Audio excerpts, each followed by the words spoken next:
तो पिछली क्लास में हमने इलिप्स का स्टैंडर्ड इक्वेशन निकाला था हॉरिजॉन्टल इलिप्स के लिए। वर्टिकल इलिप्स के लिए आप को मैंने आपने होम असाइनमेंट दिया था, आप करिएगा। तो वो भी सिंपल है, उसी फॉर्मेट से हो जाएगा कि किसी भी इलिप्स पे आने वाले पॉइंट जो होगा उसकी दूरी, उसकी sum of distances from both the foci will be same, और वो डिस्टेंस इसके बराबर आती है 2a के। 2a का मतलब है length of major axis. So 2a तो खैर इस कंडीशन के लिए है, बट मान लो जनरली अगर आप स्टैंडर्ड पैराबोला के अलावा कुछ और जनरल पैराबोला पढ़ते हो आगे चल के कभी, तो उस केस में भी वो यही रहेगा, two basically length of major axis, चाहे वो 2a हो चाहे कुछ भी हो। तो ये कुछ डिस्कशन थे, और जैसा कि सभी कर्व के लिए होता है कि पैरा इलिप्स पे जो भी कर्व आएगा उसकी इक्वेशन को सेटिस्फाई करेगा, और जो कर्व है वो सिमेट्रिक है about x axis about y axis, because centre उसका ओरिजिन है, आप देख सकते हो सिमेट्रिक है। और फोकाई हमेशा कहाँ आती है? मेजर एक्सिस पे आती है। वर्टिकल इलिप्स देखोगे तो फोकाई वाई एक्सिस पे आती है, हॉरिजॉन्टल इलिप्स देखते हो तो फोकाई एक्स एक्सिस पे आती है, ओरिजिन के आजू बाजू दोनों तरफ बराबर दूरी पे। ठीक है, सिमेट्रिक होता है। तो ये है। और नेक्स्ट जो टॉपिक ऑफ डिस्कशन रहेगा, जैसा पैराबोला के केस में देखा था, लेटस रेक्टम। लेटस रेक्टम फिर वही बेसिकली फोकस से पास होने वाली कॉर्ड है ना, जो कि एक्सिस के, जब मैं अगर एक्सिस की बात करूंगा तो मैं मेजर एक्सिस बोलूंगा यहाँ पे। ठीक है, वहां पे तो एक्सिस एक ही थी, पैराबोला के केस में तो एक ही एक्सिस थी जो फोकस और वर्टेक्स से होकर गुजर रही थी। यहाँ पर दो एक्सिस है, मेजर एक्सिस माइनर एक्सिस, पर जब मैं बोलूंगा तो लेटेस्ट रेक्टम ऐसी कॉर्ड है जो फोकस से पास होती है और मेजर एक्सिस के परपेंडिकुलर है। यानी अगर मैं अपना हॉरिजॉन्टल पैराबोला बनाऊं तो कुछ ऐसा था। ठीक है, आप समझ सकते हैं, सिमेट्रिक है, मेरे हाथ का डायग्राम है इसलिए। तो ये अगर इसको हम F2 बोल रहे हैं, इसको मैं थोड़ा साइड बना लेता हूँ, इसको हम F2 बोलते हैं, इस वाले को जनरली हम F1 से डिनोट करते हैं, और ये बराबर दूरी पे होते हैं, और इनसे पास होने वाली जो कॉर्ड हैं जो कि परपेंडिकुलर होंगी मेजर एक्सिस के, उनको बोलेंगे लेटस रेक्टम। और ये सिमेट्री है तो अब आप समझ सकते हो इनकी लेंथ भी क्या होगी, सेम होगी सिमेट्री की वजह से। तो ये ए है, ये बी लेट से, और ये सी, ये डी, और ये सेंटर ओरिजिन, और ये एक्स एक्सिस, ये वाई एक्सिस। तो ये तो खैर सिंपल है, और इसकी इक्वेशन निकालना काफी आसान है। लेटेस्ट रेक्टम की, लेटेस्ट रेक्टम एक स्ट्रेट लाइन है, उसकी इक्वेशन क्या होगी? इसके F2 के कोऑर्डिनेट क्या होंगे? ये वाला वर्टेक्स क्या होता है? ये वाला वर्टेक्स होता है a, 0। F2 के कोऑर्डिनेट्स क्या होते हैं? c, 0। c, 0 लिखो, या फिर F2 को लिखो, या तो c, 0 लिखो, या फिर ae, 0। ये प्रूव किया था हमने, इसेंट्रिसिटी पढ़ा था, इसेंट्रिसिटी। तो ae, 0 लिखो, तो या फिर, तो कहने का मतलब अब ये ab जो है वर्टिकल लाइन है, वर्टिकल लाइन है। ये वर्टिकल लाइन की इक्वेशन कैसी होती है? x इक्वल टू समथिंग, क्योंकि इसके हर पॉइंट पे x कोऑर्डिनेट हमेशा सेम ही रहेगा। यानी इस AB की इक्वेशन हो जाएगी x equal to AE, x equal to AE। इसकी CD की इक्वेशन हो जाएगी x इक्वल टू, तो आप यहाँ लिख सकते हो, ये हो जाएगी x इक्वल टू C, या फिर x इक्वल टू AE। इसकी हो जाएगी x is equal to minus c, और x is equal to minus AE। E यहाँ पे सेंट्रिसिटी है इलिप्स की, जो कि 0 से लेकर 1 के बीच में होती है इलिप्स के केस में। ठीक है, तो ये स्टैंडर्ड पैराबोला है, और ये वाला पॉइंट जो है वो है 0, B। ये था a, 0, यानी मेजर एक्सिस 2a है और माइनर एक्सिस 2b है। तो इस केस में मुझे लेंथ निकालनी है AB की। तो मैं सॉल्व करने की कोशिश करूंगा, क्योंकि F2 का कोऑर्डिनेट्स मुझे पता है a, 0। ठीक है, तो A का कोऑर्डिनेट क्या होगा? x coordinate. B का x कोऑर्डिनेट क्या होगा? ठीक है, तो A का जो कोऑर्डिनेट है वो x कोऑर्डिनेट तो A ही रहेगा, क्योंकि इसी लाइन पे तो आता है वो, पर y कोऑर्डिनेट हमें ज्ञात नहीं है। ठीक है, ये हमें पता नहीं है अभी। उसी तरीके से B का भी x कोऑर्डिनेट A ही है, और y कोऑर्डिनेट पता नहीं है। और इतना तो निश्चित है कि जितना उसका पॉजिटिव y आएगा उतना ही उसका नेगेटिव y आएगा, सिमेट्री की वजह से। यानी मुझे एक तो एक निकालना ही है। ठीक है, तभी मैं लेंथ निकाल पाऊंगा, और दोनों लेंथ को जोड़ दूंगा तो मेरे पास AB की लेंथ आ जाएगी। और ये बहुत आसान है निकालना, जैसे हमने पैराबोला के केस में कैसे निकाला था। हमें फोकस का कोऑर्डिनेट पता था a, 0। हमने उस A पॉइंट का x कोऑर्डिनेट पता कर लिया था A। y कोऑर्डिनेट कैसे निकालेंगे? उस पॉइंट को इलिप्स की इक्वेशन में सेटिस्फाई करवा के, बिकॉज ये A पॉइंट जो है आपका इलिप्स पे आता है, तो A पॉइंट के जो x और y कोऑर्डिनेट्स हैं वो इलिप्स की इक्वेशन को सेटिस्फाई करेंगे। ठीक है, तो आप लिख सकते हैं since A lies on the ellipse, तो आप यहाँ पे बोल पाएंगे ये एलिप्स जो था x square upon A square plus y square upon B square is equal to 1। इस केस में ए ग्रेटर देन बी है इस वाले केस के लिए। तो अब मैं यदि x की जगह डाल दूं ए और y की वैल्यू सॉल्व कर लेता हूँ। तो x की जगह डाल देता हूँ ए तो क्या बन जाएगा, ये बन जाएगा a square e square upon A square plus y square upon B square is equal to 1।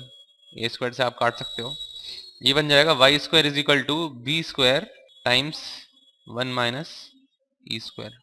और ई तो हम जानते ही हैं क्या होता है, सी अपॉन ए, बिकॉज ए बराबर क्या है, सी है।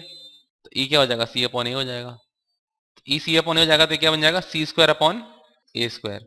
ये बन जाएगा वाई स्क्वायर बराबर B square 1 minus c square upon ए स्क्वायर। एलसीएम लेके पे क्या आएगा, ऊपर आ जाएगा a square minus c square upon A square. तो आगे सॉल्व करने पे बनेगा वाई स्क्वायर बराबर बी स्क्वायर टाइम्स ए square minus c square upon ए स्क्वायर। और हम ही जानते हैं कि ए स्क्वायर माइनस सी स्क्वायर होता है बी स्क्वायर, हमने पहले प्रूव किया हुआ है ना। क्या प्रूव किया था, c square is equal to a square minus b square, ये प्रूव किया हुआ है।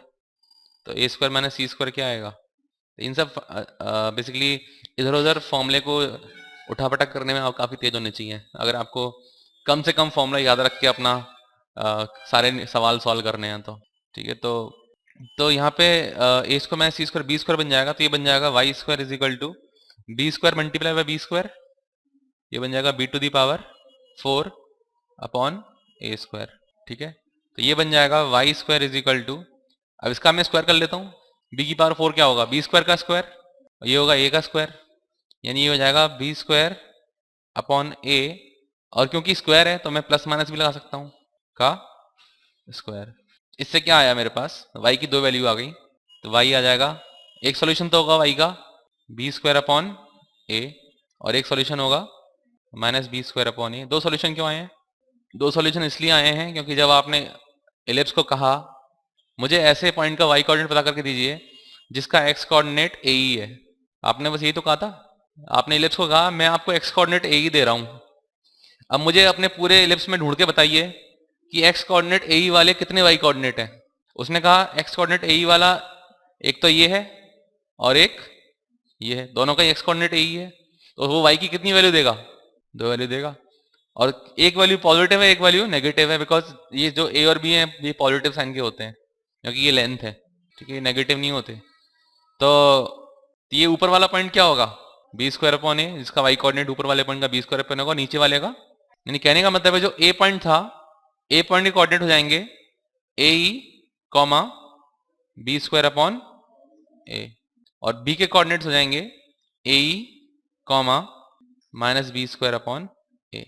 और जब मैं लेंथ निकालूंगा ए बी की, या तो मैं डिस्टेंस फॉर्मूला से निकाल सकता हूँ, अगर मैं निकालूंगा डिस्टेंस फॉर्मूला सबसे बड़ा बेवकूफ हूं मैं, साफ साफ दिख रहा है मेरे को, ये कितना है ऊपर, बी स्क्वायर बाय ए ऊपर है, बी स्क्वायर बाय ए नीचे है, कितना हो गया कुल मिला के 2b स्क्वायर बाय ए, यानी मैं बोल सकता हूँ therefore a b is equal to 2b square upon a. ये हो गई आपकी लेंथ ऑफ लेटस रेक्टम। और सिमिलरली आप प्रूव कर सकते हो सी डी के लिए भी, यहाँ पे आप एक्स कोऑर्डिनेट डाल लीजिएगा माइनस ए ई, यहाँ पे आप देखेंगे यहाँ इसका कोऑर्डिनेट आएगा minus a e comma b square by a, फर्क नहीं पड़ेगा माइनस डालने से एक्चुअली, क्योंकि वहां पे क्या हो रहा था, एक्स का स्क्वायर हो रहा था। आपने एक्स कोऑर्डिनेट कहाँ डाला था, इलिप्स की इक्वेशन में डाला था ना, तो वहां क्या था, एक्स स्क्वायर था, एक्स स्क्वायर अपॉन ए स्क्वायर। तो चाहे माइनस ए डालूं चाहे प्लस ए डालूं, आंसर तो मेरा वही आना है। ठीक है, तो डी के कोऑर्डिनेट हो जाएंगे minus a e comma minus b square upon a, और सी डी की लेंथ भी यही होगी। यानी इस केस में दो लेटेस्ट रेक्टम होंगे, दो लेटेस्ट रेक्टम होंगे, दोनों ही बराबर होंगे, सिमेट्री होगी, और दोनों की लेंथ 2b स्क्वायर बाय ए होगी। एक आपकी माइंड मैपिंग के लिए एक सवाल है कि आप कैसे एक इक्वेशन को देख के सारे चीजें प्लॉट करते हैं अपने आप फटाफट। तो आपके पास इक्वेशन दी हुई है एलिप्स की 9x square plus 4y square is equal to 36। अब आपको दिखनी थी ये एक्चुअली एलिप्स की इक्वेशन पर, ये एलिप्स की इक्वेशन है, आप थोड़ा इसको रीअरेंज करेंगे तो आपको दिख जाएगा ये एलिप्स की इक्वेशन है।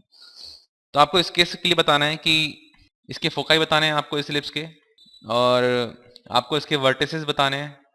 वर्टिसेस का मतलब होता है जो मेजर एक्सेस के एंड पॉइंट्स होते हैं उनको वर्टिसेस बोलते हैं, और लेंथ ऑफ मेजर एक्सिस बताना है आपको, लेंथ ऑफ माइनर एक्सिस बताना है आपको, एंड आपको इस केस में इसेंट्रिसिटी बतानी है, ई क्या होगा। तो पहले इसको पैराबोला को थोड़ा सिंप्लीफाई करते हैं, जो हमने स्टैंडर्ड इक्वेशन पढ़ा है। तो ये 36 से अगर दोनों साइड डिवाइड कर दें तो ये बन जाएगा x square upon 4 plus y square upon 9 is equal to 1। क्योंकि मैं देख रहा हूँ वाई स्क्वायर के नीचे वाली टर्म बड़ी है, यानी ये मेरा कैसा पैराबोला होगा, वर्टिकल पैराबोला होगा। और मैं इसको ऐसे भी बोल लिख सकता हूँ, x square upon 2 square plus y square upon 3 square is equal to 1।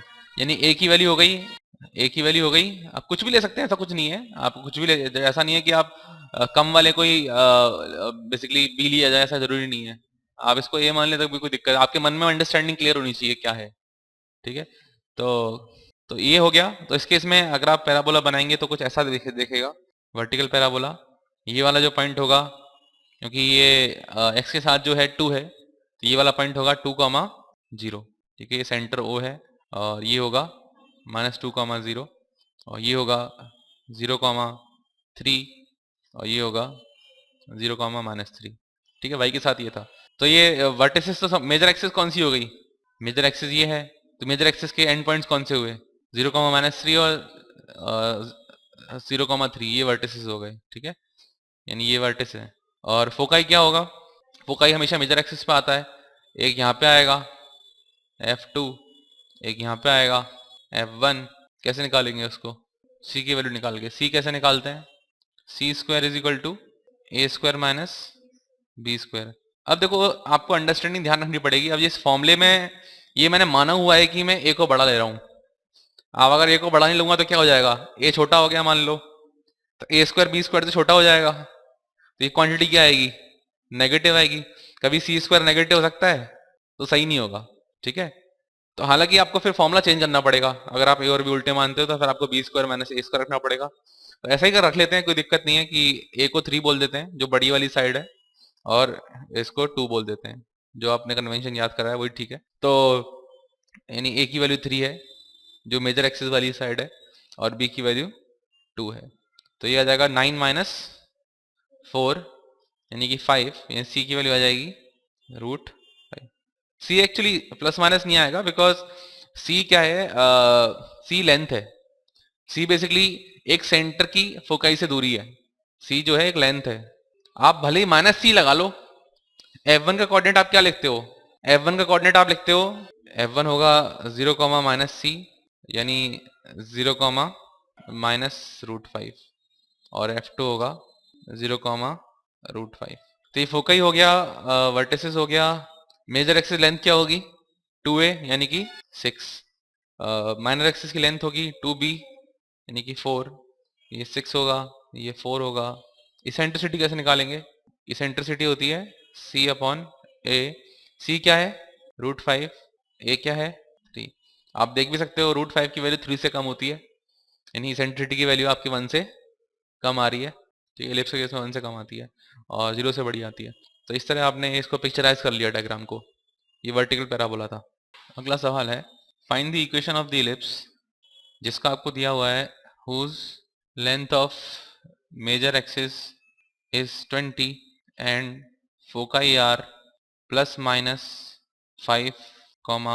0। ठीक है, तो क्योंकि इसका फोकाई जो है एक्स एक्सिस पे आ रहा है, यानी इसकी मेजर एक्सिस हो गई, एक्स एक्सिस की मेजर एक्सिस हो गई, और लेंथ दी हुई है 20, यानी 2a की वैल्यू दी हुई है आपको 20, यानी a की वैल्यू हो गई साफ साफ 10, यानी एक्स स्क्वायर के नीचे जो क्वांटिटी आती है वो तो 100 होगी, ये तो साफ सी बात है एलिप्स की इक्वेशन में। पर अब y की वैल्यू निकाल लेते हैं, ठीक है। तो क्योंकि c की वैल्यू दी हुई है, c क्या होता है, सेंटर से दूरी होती है फोकस की, तो c की वैल्यू हो गई यहाँ पे 5। ±5 से हमें कुछ लेना देना नहीं है, क्योंकि वो तो केवल साइन है, हमें दूरी देखनी है, तो वो हो गई 5। और आप लगाएं formula c square is equal to a square minus b square, उससे आप निकाल सकते हैं बी स्क्वायर की वैल्यू आ जाएगी a square minus c square, यानी 100 माइनस सी का मतलब स्क्वायर हो गया 25, यानी 75। तो आपको बी सॉल्व करना नहीं है, बी स्क्वायर आ चुका है, और ए की वैल्यू 10 है तो ए स्क्वायर हो जाएगा 100, यानी इक्वेशन हो जाएगी x square upon 100 plus y square upon 75 is equal to 1। तो ये हॉरिजॉन्टल एलिप्स की इक्वेशन है। एक आखिरी सवाल करते हैं आज के लिए। अब इस केस में अभी तक मैंने आपको केवल बेसिकली अलग अलग वैल्यूज के ऊपर आपको इधर उधर भटकाया है कि कभी मैंने कुछ वैल्यू दे दी, आपको कुछ और निकालना था एलिप्स की इक्वेशन निकालने के लिए, बट किसी केस में मैं आपको सीधे सीधे पॉइंट दे सकता हूँ कि ऐसा एलिप्स बताइए जो इन दोनों पॉइंट से होके गुजरता हो। क्या मैं अगर एलिप्स पे 2 पॉइंट दे दूं काफी है आपके लिए निकालना? एलिप्स की इक्वेशन में कितने वेरिएबल होते हैं? 2 वेरिएबल होते हैं, ए और बी।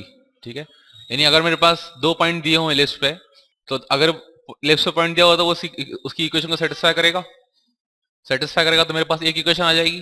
और 2 वेरिएबल सॉल्व करने के लिए मुझे कितनी इक्वेशन चाहिए? 2 इक्वेशन चाहिए। यानी अगर मुझे एलिप्स पे 2 पॉइंट दिए हों तो मैं आसानी से एलिप्स की इक्वेशन सॉल्व कर सकता हूँ।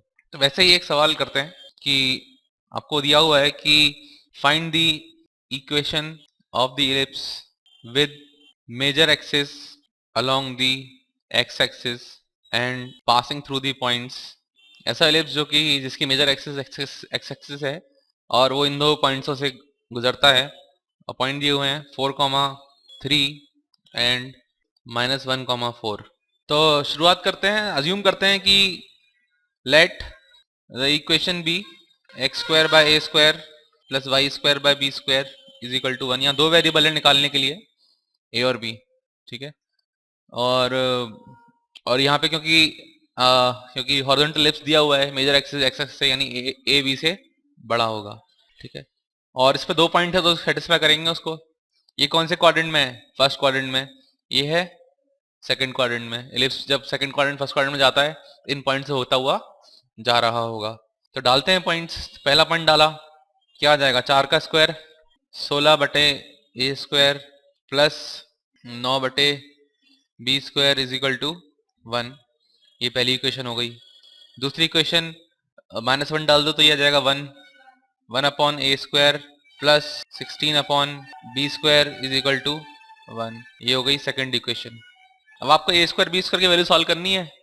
मैं यहाँ पे ए और बी सॉल्व नहीं करूंगा, मैं यहाँ पे सीधे सीधे ए स्क्वायर बी स्क्वायर सॉल्व करूंगा, क्योंकि डायरेक्टली मुझे एज अ वेरिएबल दिख रहे हैं, वो एज अ इंडिपेंडेंट वेरिएबल दिख रहे हैं।